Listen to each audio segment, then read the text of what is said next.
Okay, hello and welcome to this recording that is for the thesis writing workshop. Traditionally, the thesis writing workshop includes a part where someone from the philosophy division, so a faculty member of the philosophy division presents some information about the thesis and gives writing prompts, etc. This year, we are trying a new format. Sa format na ito, ibibigay bilang recording yung presentation section na in any case ay parang lecture naman para din may pwedeng balikan ng mga estudyante at para nang sa ganun, dun sa mismong face-to-face writing workshop ay talagang magiging hands-on interaction with faculty members ang mangyayari. Okay, so simulan na tayo. So ang unang tanong sa writing workshop at ang unang tanong ng mga philosophy major na mag-attend ng thesis writing workshop ay ano ba ang thesis? Ano ba, I mean like, what is it? What does it require? Ano ba yung dapat na ginagawa sa thesis? Madalas, yung pag tinatanong itong tanong na to, ano ba yung ginagawa sa thesis, may kahalong takot. Many students have a lot of fear and trepidation about the thesis. And I hope we can address the way that you need not be fearful or you need not panic kasi may dahilan naman kung bakit sa bandang third year magsisimula ng mag-isip-isip tungkol sa thesis kasi sa puntong iyon, ang mga estudyante ay handa na para gawin itong academic exercise na ito. So una, yung sagot sa tanong na ano ang thesis, ano ang BA Philosophy thesis, iyon ay nandoon sa ating thesis manual. So siguraduhin yung tignan yung manual. Babanggitin ko yung mga ilang bahagi ng manual kagaya ng yung sagot sa kung ano ang thesis at yung sagot sa kung ano ang hindi pwedeng gawin sa thesis. Ano yung hindi pwedeng gawin sa thesis, hindi magandang gawin pag nagsusulat ng thesis. Okay, so simulan na natin. So ito yung unang sagot mula dun sa thesis manual. Your undergraduate thesis is a demonstration of your understanding of philosophical problems or questions. More specifically, you must demonstrate that you are able to formulate your own philosophical question. So kasama na dito yung mga skills katulad ng paano mo malalaman kung ang isang question ay philosophical o hindi. Ano ba yung necessary components ng isang philosophical question at paano ba bumuo ng sariling philosophicong tanong. Okay, so yung mga skills na yun, nakuha nyo bilang estudyante dun sa maraming subjects na kinukuha nyo at sa mga maraming bagay na binabasa nyo sa mga subjects na yun. Okay, so the thesis is it's an academic exercise. So it's a demonstration of skill. So parang marunong ka ba magtanong ng philosophical question? Usually ang philosophical question ay na itatanong sa pamamagitan ng mga ideya na nanggagaling dun sa mga subjects nyo. Pwedeng systematic field of philosophy, pwede halimbawa meta-ethics, pwedeng philosophy of language, pwede epistemology, pwede rin naman na galing sa mga ideya ng mga palaisip mula sa isang lugar at panahon. So parang may sa history of philosophy, may mga lumalabas doon na paraan ng paglapit dun sa mga tanong tungkol sa halimbawa sa Diyos, tungkol sa kalikasan, tungkol sa lugar ng tao sa mundo, etc. Tungkol sa agham, etc. Okay? So the first thing that we are looking for or that we are looking at is what's the philosophical question in your thesis, or if you're asking a research question in your thesis, how is it philosophical? Okay. So, magbibigay tayo ng halimbawa maya-maya dyan, pero yung tanong na how is it philosophical, ang mabilis sa sagot dyan, para maipakita na philosophical yung tanong, ang sagot kasi gumagamit ng philosophical methodology. Okay? So, yung pangalawang bahagi ng sagot sa tanong na what is a BA philosophy thesis, ito yung nakasulat sa manual, your undergraduate thesis is also a demonstration of your ability to apply one or several of the methods of the discipline to respond to your philosophical question. Minsan, ang pinanggagalingan ng philosophical question ay mga bagay na nangyayari sa labas ng filosofiya, di ba? Mga bagay na nangyayari sa lipunan, mga problema na kinakaharap ng mga tao. So yung mga tanong doon nanggagaling. Pero yung mga tanong tungkol sa mga bagay na pupuwedeng wala namang kinalaman sa filosofiya yon. Halimbawa, yung bibigay kong halimbawa dito, red tagging. Well, hindi naman philosophical yun. Nangyayari yun madalas sa Pilipinas, merong sistematikong state-sponsored red tagging. Tapos, magkakaroon tayo ng philosophical question kasi paano ba natin maunawaan yung pangyayaring iyon? Na may mga pangre-red tag na ginagawa, na may mga salita, may mga kataga na pag binibigkas, meron na agad ibig sabihin yon. Tapos pag nabansagan ng isang tao na komunista halimbawa, meron na ibig sabihin yon. So ano yung pupwede nating matutunan tungkol sa ganon? So gagamitan natin ng philosophical methodology dito sa halimbawa na bibigay ko, thesis ng aking isang estudyante nung isang taon. So ito yung pamagat ng thesis ni Blas. I hate it when you call me komunista, an analysis of the use of komunista as a pejorative in the Philippines.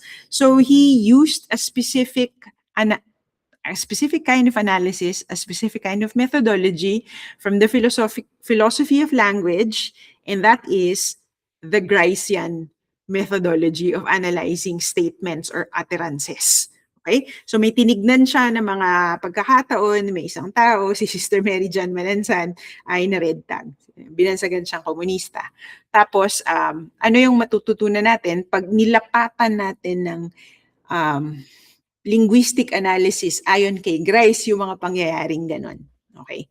So ganun yung ibig sabihin ng demonstration of understanding of a philosophical problem or question. So, maipapakita mo na naiintindihan mo kung ano ang ibig sabihin kung isang tanong ay filosofiko sa pamamagitan ng pagbuo ng sarili mong tanong. Tapos sasagutin mo yung tanong na yun gamit ang metodo na nanggaling dun sa mga natutunan mo sa klase. So that's what it is.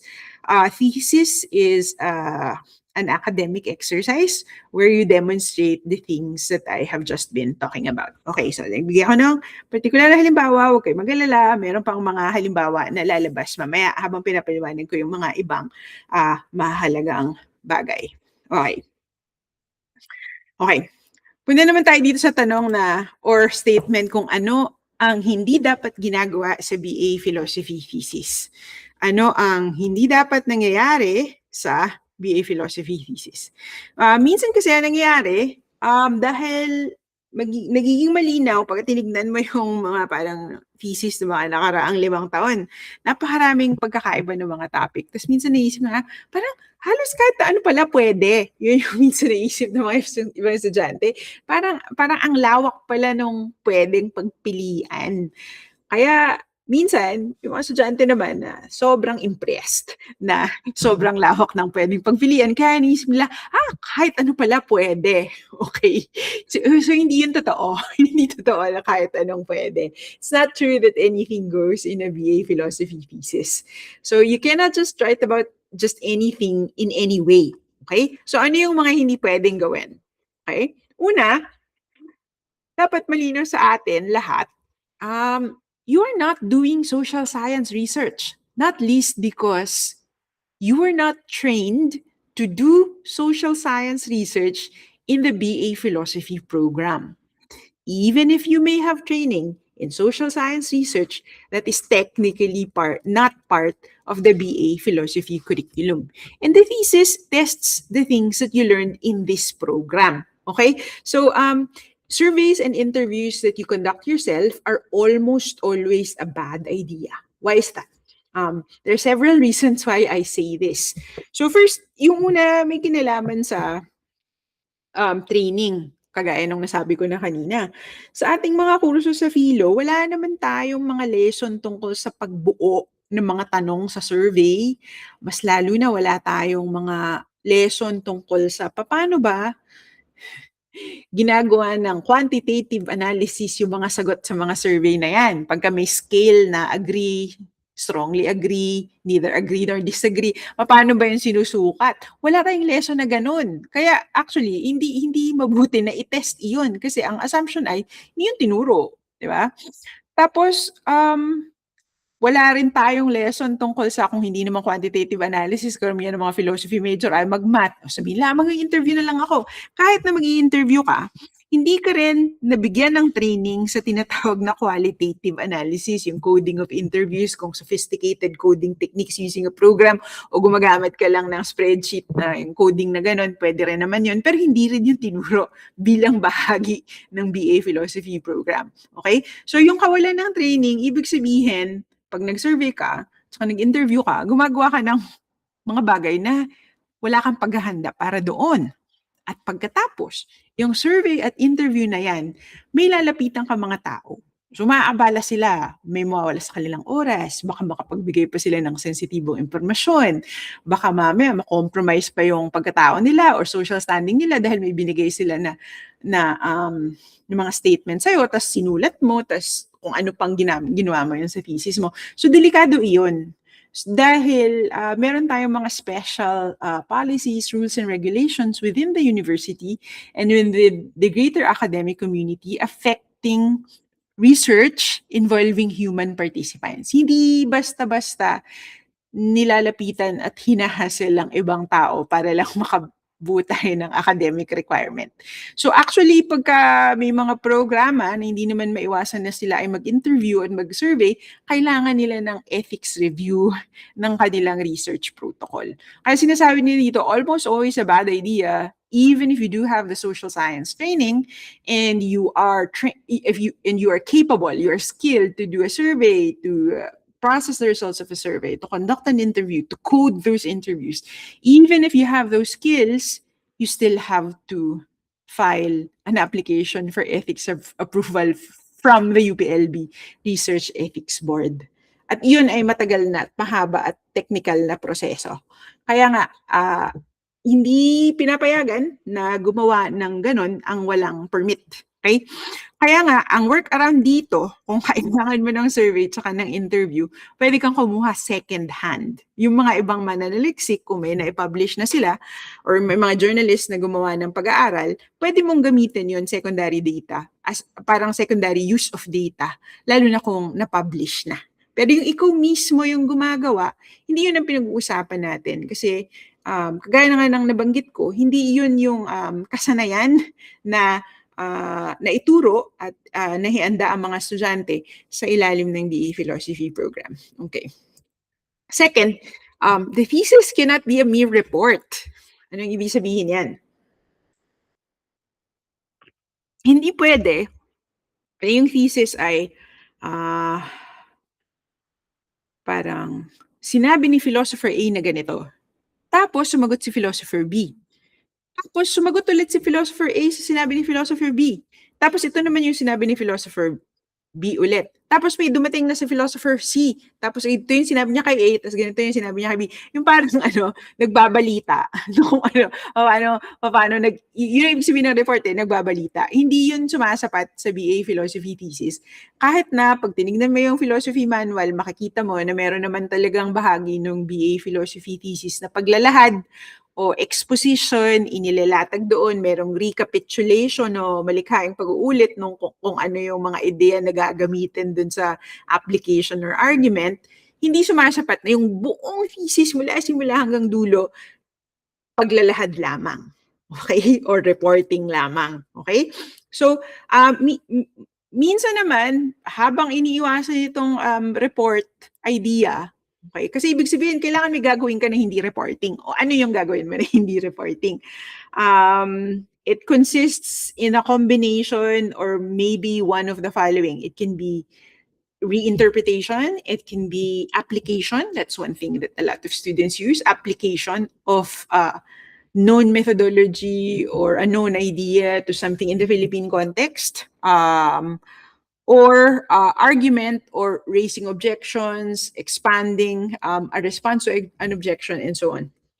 Now, kahit na gumagawa ka ng application, argument, analysis, or interpretation, hindi pa rin hinihingi na magkaroon ka nitong tinatawag na original contribution. Hindi yan required sa undergraduate philosophy thesis. Itong pagsasanay o academic exercise demonstrating that you can ask a philosophical question, you can come up with a possible answer to that philosophical question, and then you can test the answer that you can come up with.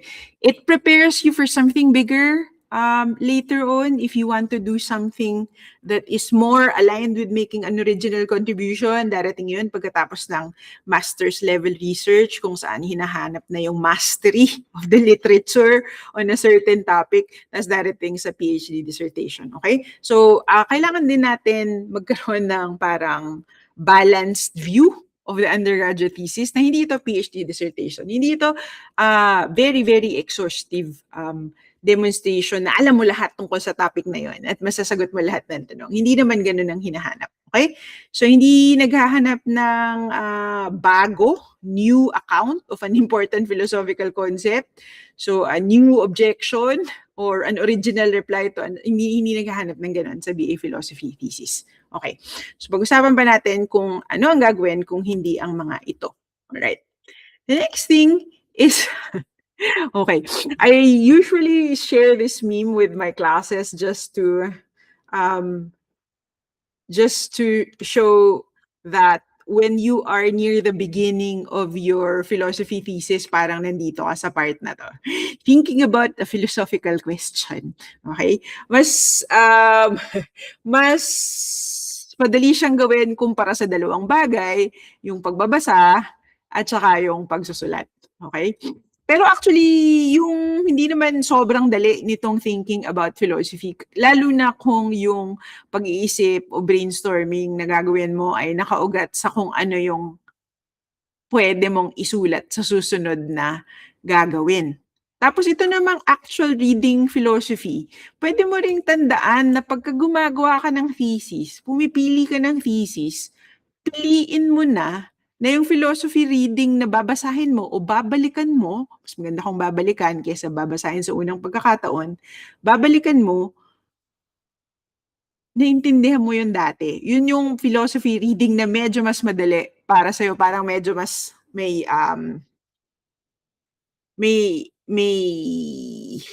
meron kang intuitive grasp of the subject or parang medyo mas naiintindihan mo yun. Kasi, ibig sabihin, kung kaya mong mas intindihan ng medyo mas madali kumpara sa iba, mas magagawa mo na ilapat o i-apply iyon sa kung ano man yung subject matter na gusto mong pag-isipan. At kasi yung actual reading ay kagaya ng alam ng lahat, palagi ko sinasabi sa mga estudyante, trabaho ng philosophy major magbasa. Actually, hindi natatapos doon. Trabaho ng philosophy major magbasa at magsulat. Okay? So yung writing is a separate challenge, and usually it is something that needs a little more push or maybe like a different but related skill set.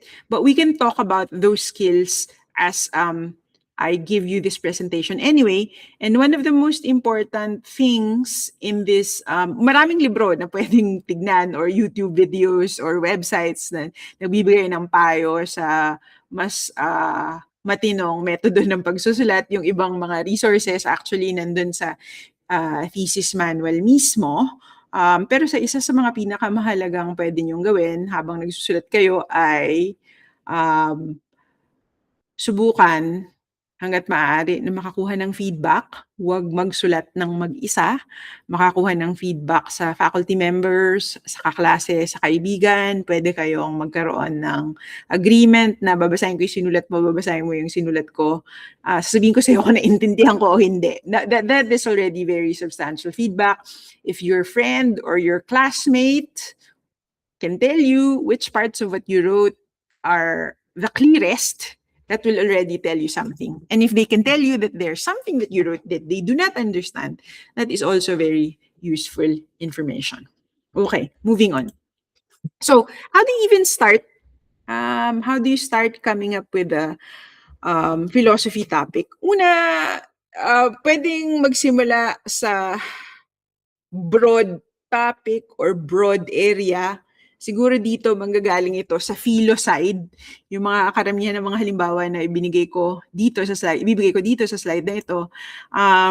So, pwede kayo magsimula. Okay, ano ba yung course ko sa Philo na nagustuhan kong pag-isipan yung mga tanong na tinalakay sa mga readings doon.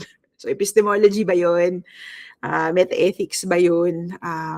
Filipino philosophy ba yun? Chinese philosophy ba yun? So, that's a broad area to start. Hindi ka pwede magsulat ng thesis na tungkol sa epistemology lang kasi napakalaki ng epistemology. Hindi ka rin pwede magsulat ng philosophy ng thesis na Chinese philosophy kasi napakaraming nagaganap doon sa Chinese philosophy, maraming iba't ibang tradisyon doon sa Chinese philosophy. But this is a good place to start. Identify something broad or general under which you think you can work. So isang bagay na interesado ka. Okay, so as a subject or course. Pwede naman general approach, halimbawa feminist philosophy. Pwede rin halimbawa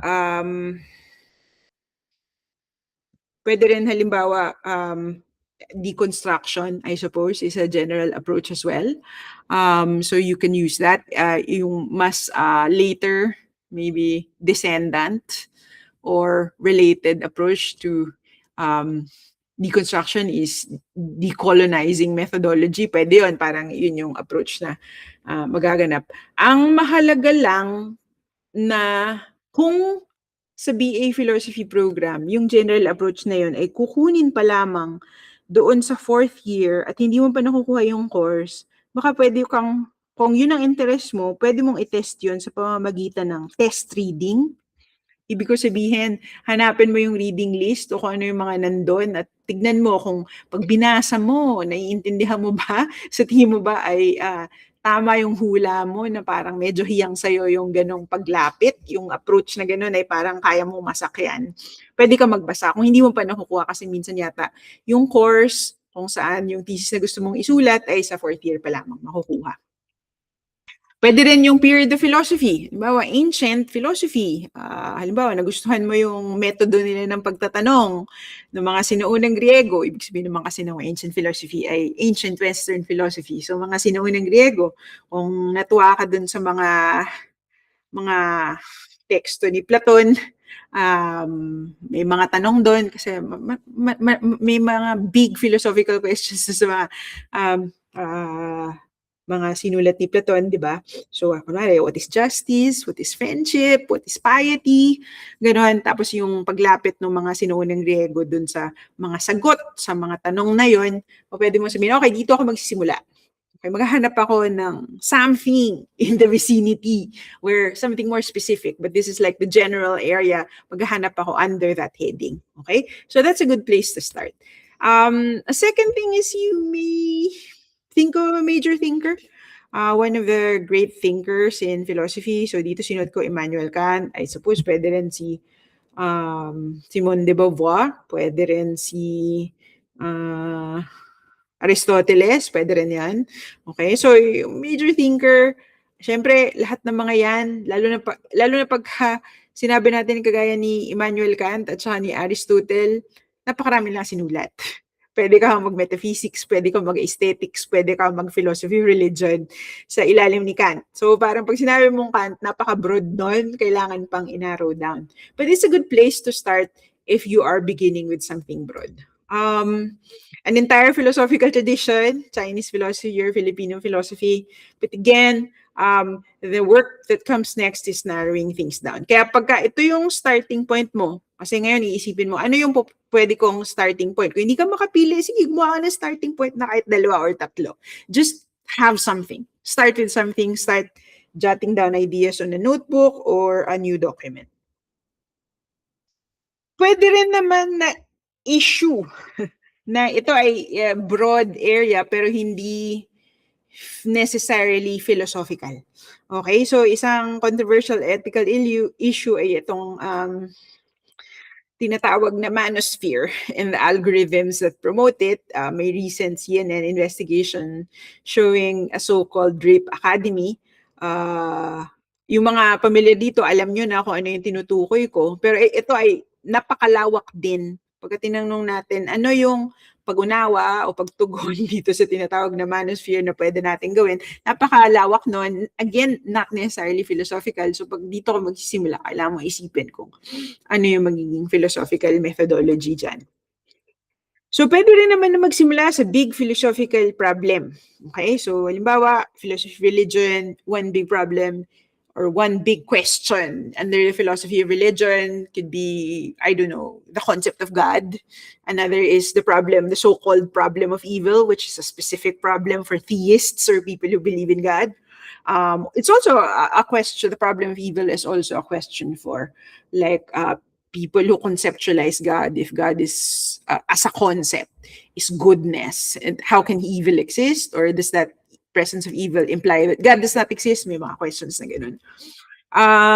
Kung philosophy of language naman, yung big question doon is, what is the nature of linguistic meaning?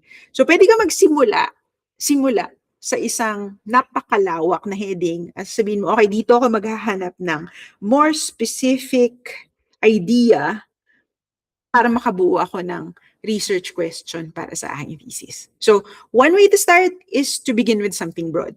So, you may see one or several of these items as a possibility for you, but if you don't, there's another way to start, and that is to begin with something narrow. It just so happens that in the examples that I have gathered for making this recording, I focused on narrow things that are more on the non-philosophy side. Kasi gusto ko rin ipakita na hindi kailangan na ang starting point mo ay philosophical agad. Pwede na ang starting point mo ay mga nangyari sa mundo, mga nararanasan ng tao, mga current events. Pwede yon. Pwede na doon ka magsimula. Pag doon ka nagsimula, ang magiging tanong na sunod, okay, paano magkakaroon ng filosofikong paglapit? So, ano yung philosophical approach doon? So, ganun yung magiging tanong. Pero it's perfectly legitimate to start with something very narrow and non-philosophical. So, here are examples. Something very narrow, still philosophical, is a paper that you wrote for one of your courses. Okay? So, yung mga ibang halimbawa dito, ayan, ito, bigyan na ako ng something narrow, something limited, pero non-philosophical. Pwede ka magsimula sa isang pelikula o sa kaso ng Walang Rape sa Bontok, which is a documentary. I hope most of you have seen it. It's a very thought-provoking documentary. Pwede naman itong very famous TV series, which is also a book, Heated Rivalry. Pwede rin something from fiction. Pwedeng starting point yun. Siyempre, magiging tanong, okay, paano ito magkakaroon ng philosophical question tungkol dito? So, pwede na ganito yung simula. Pwedeng comic book, pwedeng pelikula, pwedeng TV show, pwedeng fictional character. Pwedeng ganun yung starting point. Okay?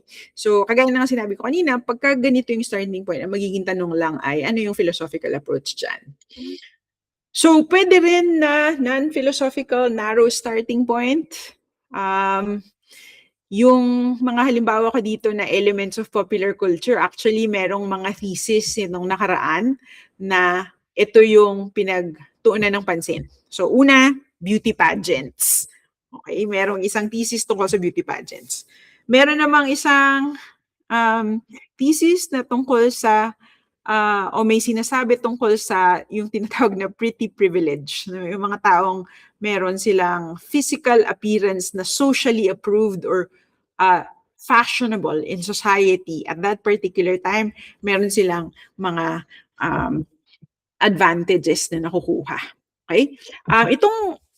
Itong pangatlo, wala pa akong nakikitang thesis na ganito. Naisip ko lang na interesante ito na pwede mo natin tingnan yung diskurso sa mga Freedom Mall. Sa Facebook, mayroong UPLB Freedom Mall. Ano yung dynamic ng mga usapan doon? Meron ba tayong matututunan or pwedeng masabi na may kinalaman sa intellectual virtues or intellectual vices doon sa mga diskurso doon? That's a possible way to start. And it's very narrow, but already you have the beginnings of, well, I can ask several questions about this. I can look for specific cases of that discourse. Okay? Pwede namang very specific case, halimbawa mga pagkakaiba ng pagtingin ng mga tao sa ayuda, differences especially coming from individuals belonging to different socioeconomic groups, yung mga pagmumura na nagaganap dahil yung sinatawag na middle class na nagagalit daw sila dahil binibigyan ng ayuda yung mga lower socioeconomic groups. So yung kakaibang mag-ibang pagtanaw doon at ano ang pwede nating gamitin na philosophical approach dyan. Marami siguro nang gagaling sa ethics. Yung community pantry bilang mutual aid, may lumabas recently na paglilinaw si Patrengnon tungkol dito na kung bakit hindi siya dapat ma-hijack ng mga politiko kasi yung community pantry bilang practice ay mutual aid. Okay. So yun ay very specific starting point. Makitid. Ang susunod na naiisipin dyan, ano yung philosophical approach. Ito pang isa na pwede nyong gawin ay sa lahat kasi ng thesis na makikita nyo sa shelves, doon sa huling chapter, lahat ng mga nagsulat ng thesis, meron silang mga area for future research. So kung merong nagsulat ng thesis na parang iisip nyo, parang ganun yung gusto kong gawin. Kung ano yung sinulat niya, parang medyo ganun. Siyempre, hindi mo naman kukopihin, tsaka hindi mo naman uulitin kung ano yung ginawa niya. Pero pag tinignan mo yung thesis niya, sa last chapter, meron siya mga sasabihin doon na ito yung mga pwedeng imbestigahan pa.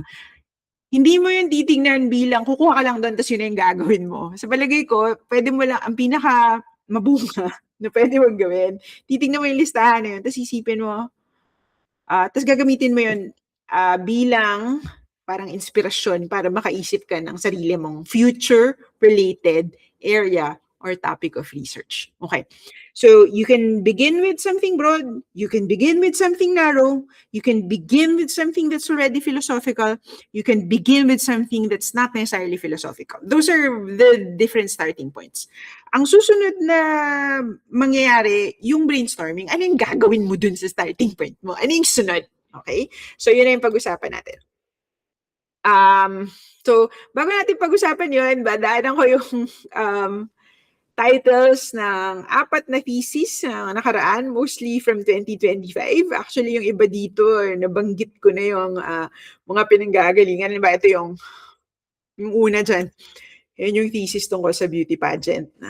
Nanalo ito ng best thesis, I think, nung taon na to. The second runner-up, Sex, a de Beauvoirian analysis of beauty pageants. So alam natin na ang pinagtuunan ng pansin ay beauty pageants. Alam natin na ito ay feminist kasi de Beauvoir. In fact, yung first part of the title before the colon, nandun yung pamagat ng libro ni de Beauvoir, yung The Second Sex. Okay? So, ito, makikita mo na may isang topic na hindi pinag-usapan ni de Beauvoir, beauty pageants. Pero so, siyempre may sinabi si de Beauvoir tungkol sa beauty and physical appearance requirements of women. Tapos yung beauty pageants, pwede rin na pag-usapan yan bilang isang bagay na malaking bahagi ng kultura ng mga Pilipino. Ang mga Pilipino may heavy investment sa mga beauty pageant. Yun. So, yan ang isang halimbawa kung ano pwede mong gawin sa thesis kung paano siya nagiging, okay, sabihin ng estudyante, parang ako, mahilig ako sa beauty pageant. Marami ako naiisip dyan. Madalas ako manood. Actually, medyo nag-enjoy ako. Tapos meron din ako mga tanong tungkol sa tanggap-tanggap ba tong enjoyment ko at ng iba sa mga beauty pageant. Meron bang suspicious dito. So parang pwede mong gamitin yung interest mo, palawakin para mabuo siya ng ganito. So, pinakita ko sa inyo yung very broad, very narrow, philosophical, non-philosophical starting points, and it might appear to you that they're too scattered or they're too vague to come up with something specific. So, parang pinapakita ko naman sa inyo yung other end. Pag natasa mo na, saka na-brainstorm mo na yung starting point mo, nagawa mo yung next steps, pwede kang dumating sa title or general topic na ganito. Ito naman yung in the tradition of the titles of thesis, descriptive yung title. Alam mo kung ano yung topic niya at saka yung approach na ginamit niya. So ito namang pangalawang thesis, thesis ni Alisa Almario, tungkol sa Uniteam at ang rise and fall of the Uniteam. Yun ang kanyang non-philosophical area of interest.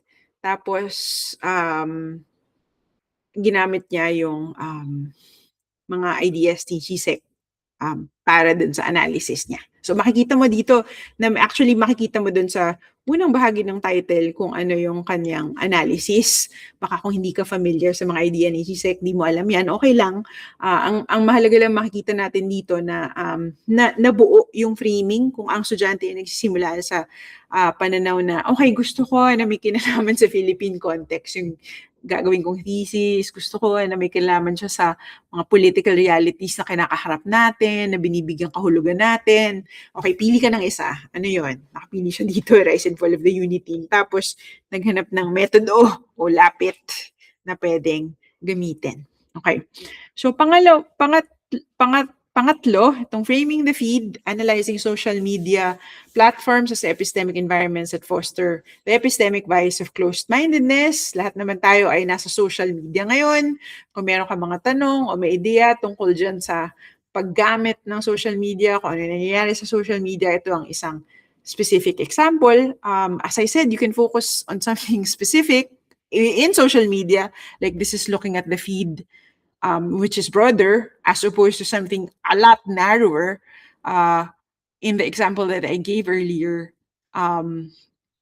in connection with freedom malls, and freedom malls, especially university freedom malls, kasi bawat isang campus, di ba, may freedom mall.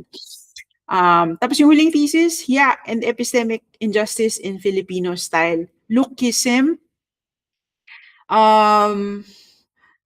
Minsan, pagka pinag-uusapan pa lang yung thesis sa bandang simula, minsan nga yung estudyante, nahihirapan siyang isipin kung paano siya makakahanap ng related literature kasi ano yung term para dun sa bagay na gusto na interest ko. Estudyante ko si Bonin, ako ang advisor ng thesis na ito. At nung simula, naalala ko, nung pinag-uusapan niya yung topic niya, nung first semester pa lang, simula ng first semester, meron siyang sinasabi tungkol sa acceptable and unacceptable physical appearance, people making judgments about people with a certain look. Yun nga ang tinatawag na pretty privilege, kasi yung pretty privilege, informal yun. Tapos parang, paano ko makakahanap ng philosophical literature na related dito? Tapos lumabas na meron palang term tungkol dun sa discrimination on the basis of physical appearance, at yun ay tinatawag na lookism. So usually, if you brainstorm by yourself and then you consult with a faculty member, it's possible to get assistance in finding the literature or the terms or the concepts that express the thing that you can describe in sentences or examples. Just parang di mo siya mahanap, di mo siya pwedeng i-search sa PhilPapers or sa Google Scholar kasi hindi mo pa alam yung terminology.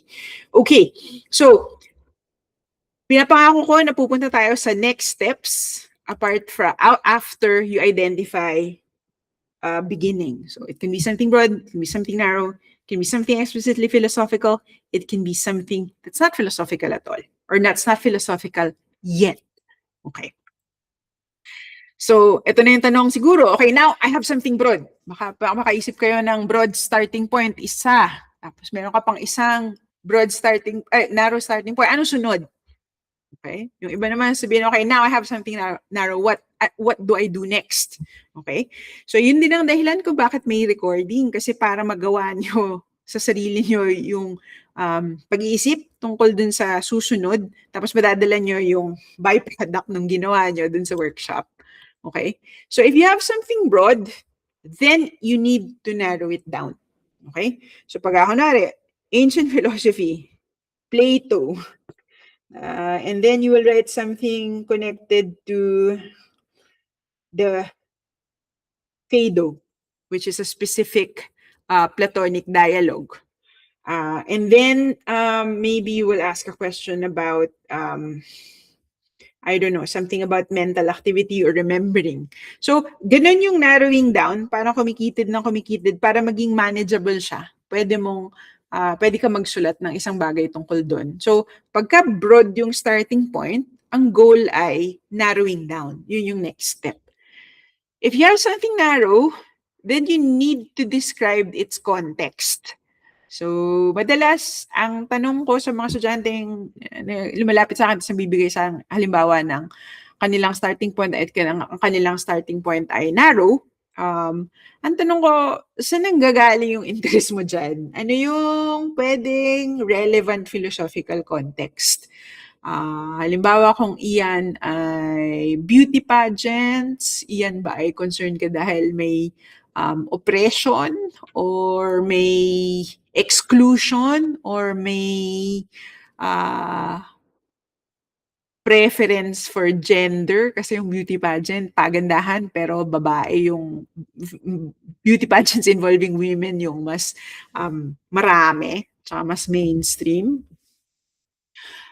Kung ang interest mo ay yung discrimination on the basis of looks, ano yung relevant philosophical context niyan? Ang interest ba ay um, kung ano yung mga aspects of Filipino culture na nakakapagpatingkad nitong problema na ganito. So, paano yun ba pwedeng talakayan? So, if you have something narrow, you have to describe the context. And in that description of the context, you can begin to identify the relevant philosophical ideas or relevant philosophical questions, I suppose. Okay? The goal is to have a general or vague idea about what philosophical question you want to focus on. Okay? So later on, lalo na pag mag-enroll na kayo ng first 3 units nyo ng Philo 200, ang unang pagagawa sa inyo ng advisor nyo ay mag-formulate ng research question at saka mag-identify ng philosophical framework o yung tinatawag kong philosophical methodology. Okay? So, yung panggagalingan nitong research question nyo ay yung na-narrow down nyo o kaya yung something narrow na naibigay nyo yung context. Tapos nun, makapagsimula kayong tumukoy ng isa o dalawa na primary philosophical sources na makakatulong na pag-isipan ninyo yung mga tanong na pwedeng vague pa yung tanong sa puntong ito at makakapagsimula kayo ng literature search. Hindi ibig sabihin ng primary source na mga isinulat lamang ng great dead philosophers o yung mga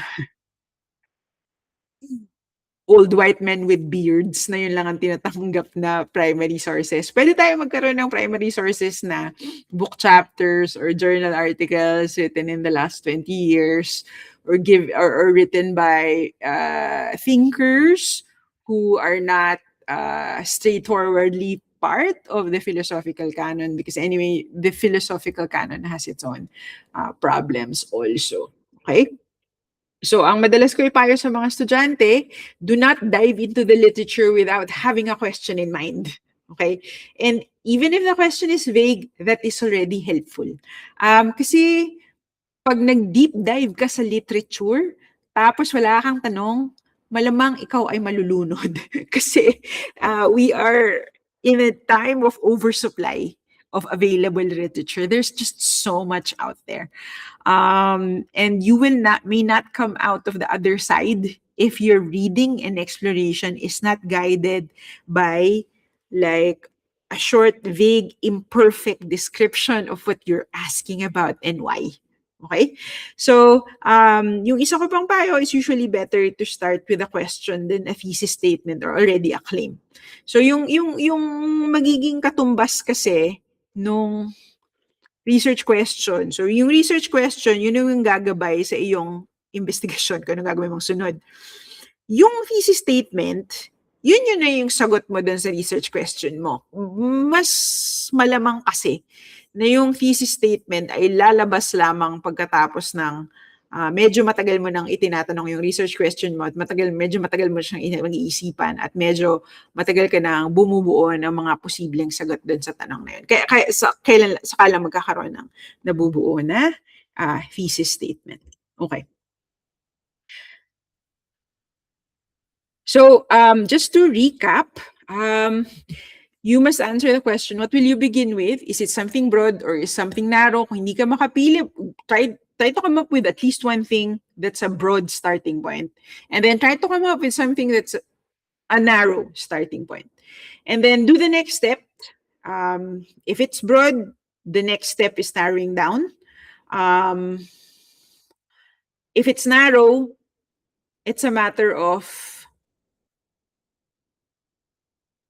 expanding or describing the context. Lagay ko dito, sometimes you'll discover you don't know what the context is, and maybe that's a good place to start, meaning you must look at the context of this very narrow thing that you're interested in, or you must ask yourself, if the question is, ano ba yung interest ko dito? Ano yung konteksto ng interest ko dito? Ano ba yung gusto ko malaman? Lalabas siguro yung sagot, medyo pinag-isipan mo ng konti, tapos binigyan mo yung panahon, yung sarili mo, panahon at pagkakataon, yung sarili mo na sagutin yung tanong, kahit na imperfect yung answers do sa mga tanong. And then you can brainstorm the questions. Why do you care about this? Why should other people also care about this? And what exactly do you want to find out? So it's a good idea to jot down answers to all these questions, and from there, move forward. The next part is a more formal writing prompt coming from a book called The Craft of Research. Hindi man kailangan bilhin tong libro na to. Yung 5th edition ng Craft of Research, available siya sa Google Books. So, i-search mo lang. The Craft of Research, lalabas yung 5th edition sa Google Books na may sample pages. Tapos may dun sa part na from general interest to topic to research question. Ito ang more specific writing prompt. If you can bring one complete answer to this writing prompt to the thesis writing workshop on the scheduled date this month, then that would be good. So I am studying or working on blank. Yung blank, in 3 to 8 sentences, give a rough description of a case, example, phenomenon. So usually this part can be something unrelated to philosophy. Okay? Kung philosophical question, pwede rin naman. Pero itong number 1 ay pwedeng, kaya ko naman sinabing usually, not all the time, this can be something unrelated to philosophy. Kung philosophical na kagad yun, halimbawa, artificial intelligence, halimbawa, the nature of thinking, halimbawa, ganon, pwede naman yun na medyo mas madali yung connection dun sa philosophical side, number 2. Okay? So you're studying what? Give a rough description of it. Because I want to find out, what do you want to find out? So binigay ko lang dito yung mga potentially philosophical question dun sa Craft of Research kasi may mga factual questions na who, what, when, where, why. Alam na, who, what, when, where. Yung why ay philosophical question na may malaking philosophical question potential yon.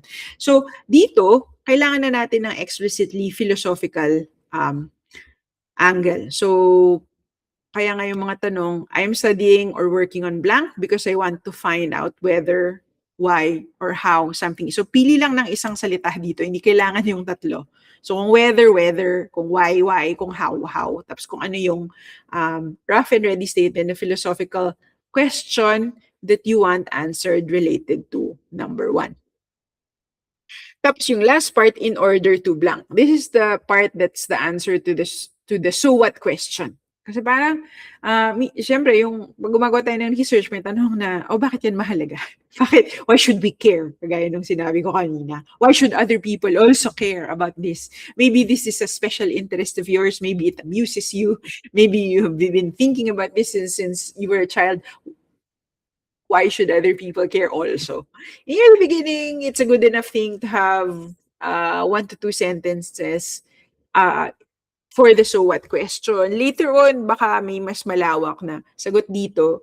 Yung so what question, yung sagot dyan, lalabas din yan, isusulat mo rin yan sa mas malinis at mas maayos na forma sa chapter 1 ng iyong thesis kasi parang yung ano ba yung relevance ng study na to? Ito yung research question. Ano ba yung relevance nito?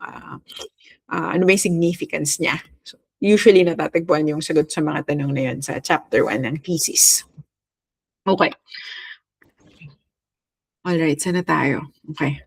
So this is the homework. And again, I expect the students who come to the session to come prepared and have at least one. Kung sinisipag kayo at medyo nalilito kayo kung talagang topic 1 o topic 2, sige, go ahead and make another one. But it's a good idea to give a complete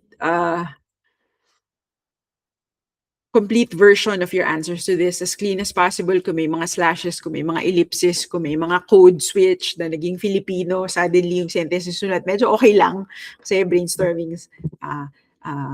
brainstorming portion pa tayo. Okay.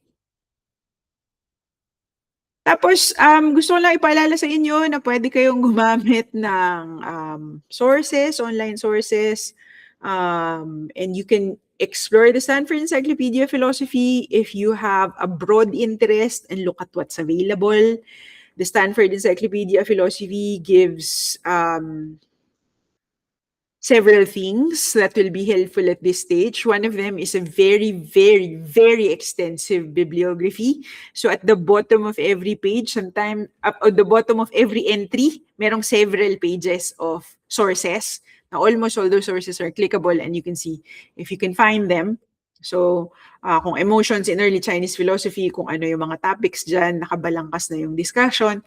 Tapos isa pang mahalaga, in the vicinity of looking for a topic, pagkatapos nung bibliography sa Stanford Encyclopedia entry, merong listahan ng related entries na clickable din.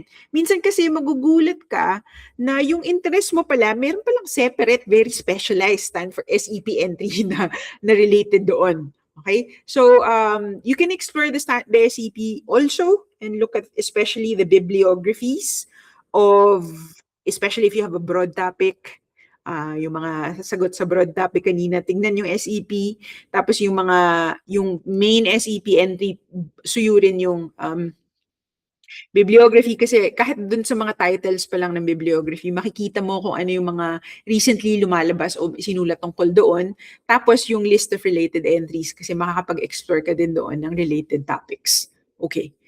Now, the other thing is that I highly recommend that you not use Google Scholar because Google Scholar gives you too many results and most of them not related to philosophy when you're searching for related literature. So instead, you can use this page. It's free. It's free access. Madalas nga yung mga entries dito, may mga philosopher na gumagawa sila ng entry dyan, naka-archive dyan yung mga versions ng paper nila na pre-print kaya hindi mo kailangan ng subscription dun sa journal kahit na university mo walang subscription sa journal na yun, may archive copy sa PhilPapers, no, book chapter or journal article. So dito makikita natin merong areas, 'di ba? Ayan, no. Epistemology 49,972 entries. Metaphysics mas marami, 55,070 entries. Dati pa to, siguro ngayon mas malaki na yung numbers na yan. Tapos pagka kinlik mo ang bawat isa, meron pang subcategories. Minsan nga may gumagawa ng organized bibliography on specific questions in philosophy of language, for example. So this is also one place that you can explore. And if you explore further, you can look at something like this. So dito merong specific na moral psychology topic. Tapos may summary, may keywords, may introduction. Tapos dyan sa PhilPapers, meron din entry ang bawat isang book chapter or journal article. Tapos pag scroll down ka dun sa baba ng page, merong mga list of related books. Tapos yung list of related books and articles, hindi kagaya ng Google Scholar na 300,000. Yung mas magaling algorithm nila for philosophical research sa PhilPapers kasi pag nagbigay sila ng list of related books, not more than 20. And you will discover as you explore the site that it's really good in judging relevance for you. Na makikita mo yung related na articles or articles that cite this work. So that's my recommendation for using a database for exploring topics. So yun, the final reminder is to please come with questions. So as you listen to this recording, I hope you are taking down notes, and in the process of taking down notes, maybe questions will occur to you, or baka pagka ginawa nyo yung pinapa-homework ko sa inyo, maisip kayong tanong, please come with questions, and in the workshop itself, you can raise those questions, and I'll do my best to answer, and if I cannot answer, other philosophy division, faculty members may be there and ready to answer as well. Or pag hindi namin alam dun sa mismong session, pwede naman natin kayong tulungan na hanapin yung sagot nyo sa mga tanong. Okay, so good luck to everyone and see you all in the actual face-to-face workshop.